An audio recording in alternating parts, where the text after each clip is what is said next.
So, what is your net worth? We have seen so far that you can measure it wrongly.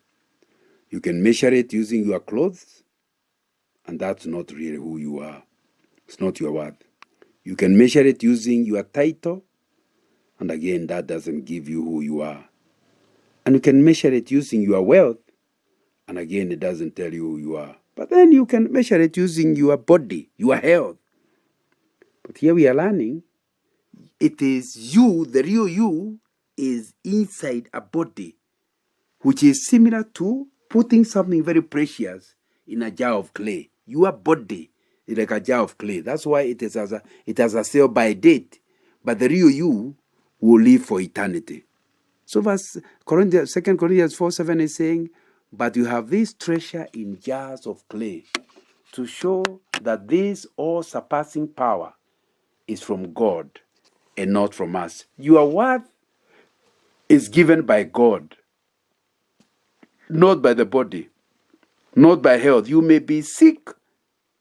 Your body, the jar, is having a problem because your real you is not sick. It's your body that is sick. But even in the middle of a hospital stay, you still have value because your value is not determined by the sick body. And it's important to understand what he's talking about. The body is made of clay. It's not worthy. It's a jar of clay. The real you is what is important.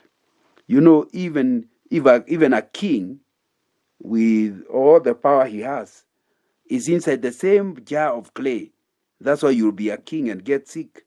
The other day there was a prime minister of a superpower who actually got sick with COVID-19. You know, basically just showing you the body. That doesn't make him any worthless. Even when he was in hospital having ventilators, he was still the prime minister. It's important to understand they still were consulting him. They still were valuing him. But it's important to understand your body, your sickness does not determine your worth goes down. And it's important to understand this so that you do not,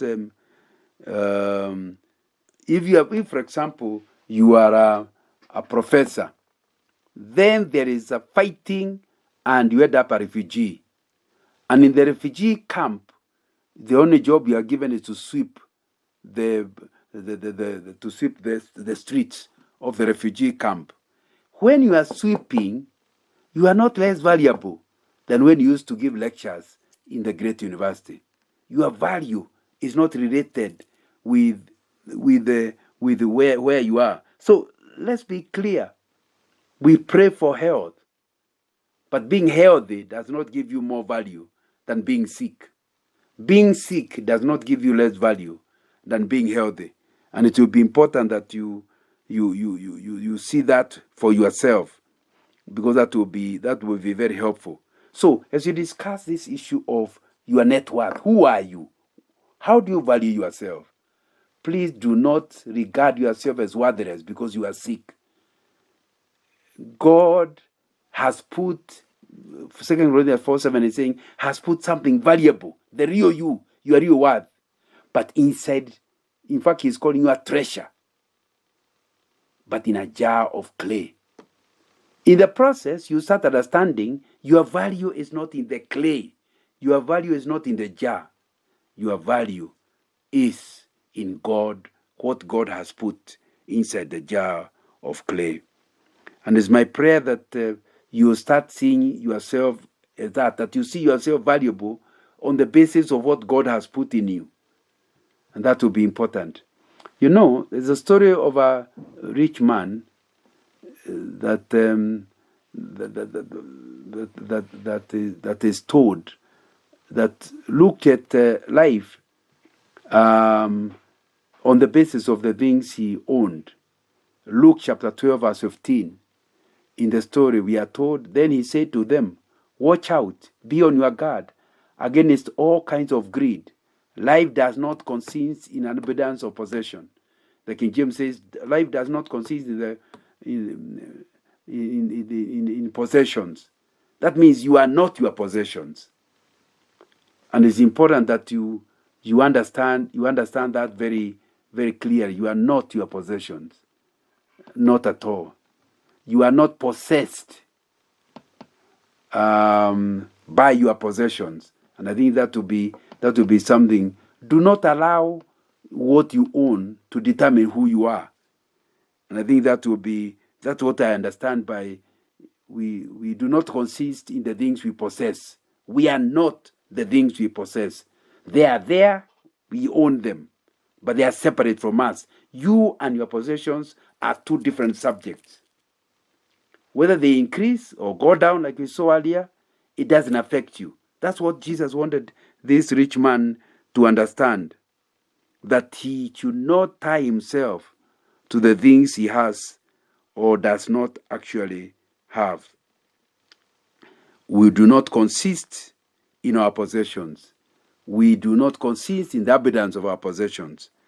I hope that's something you will be able to. And that does not mean you don't work hard to get more and more. But do not think that when you now have more, you are more valuable than when you had less. That's really what we are talking about. Don't measure yourself by the things you have. Your attitude to possessions is critical, because when you increase, you start being proud because you feel like you are better than the people who own less.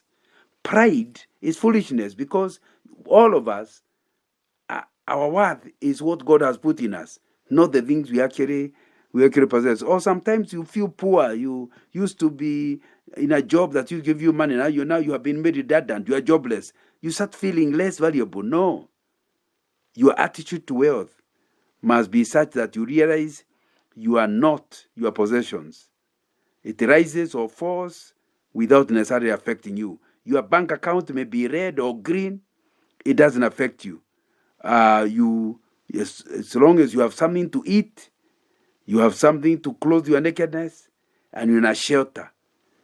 God has provided all the basics that you require. God's value of you is what really will matter. And remember, you have these possessions are God's gift to you.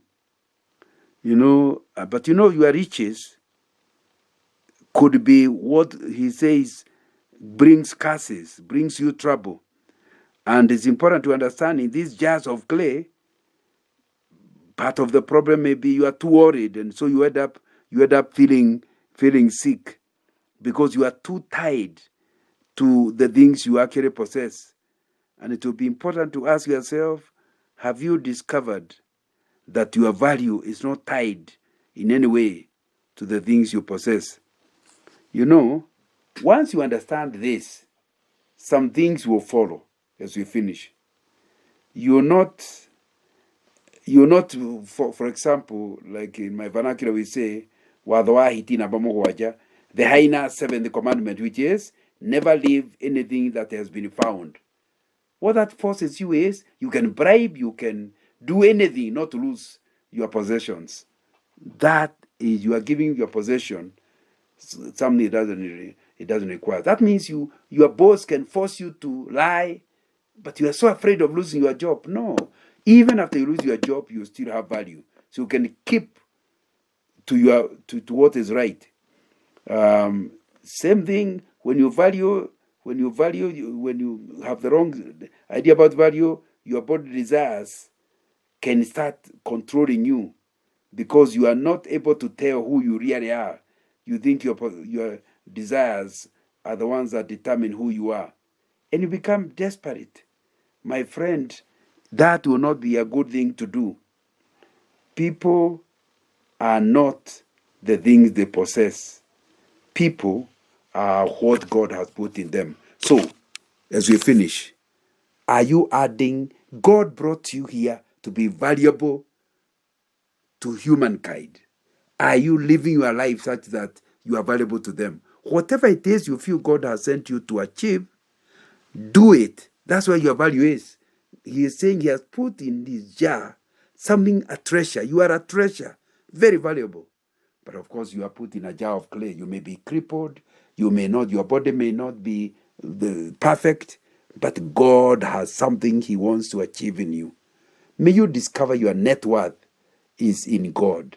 And the closer you are to God, the more valuable you are. The farther you are from God, the less valuable you will be. Find your value in God.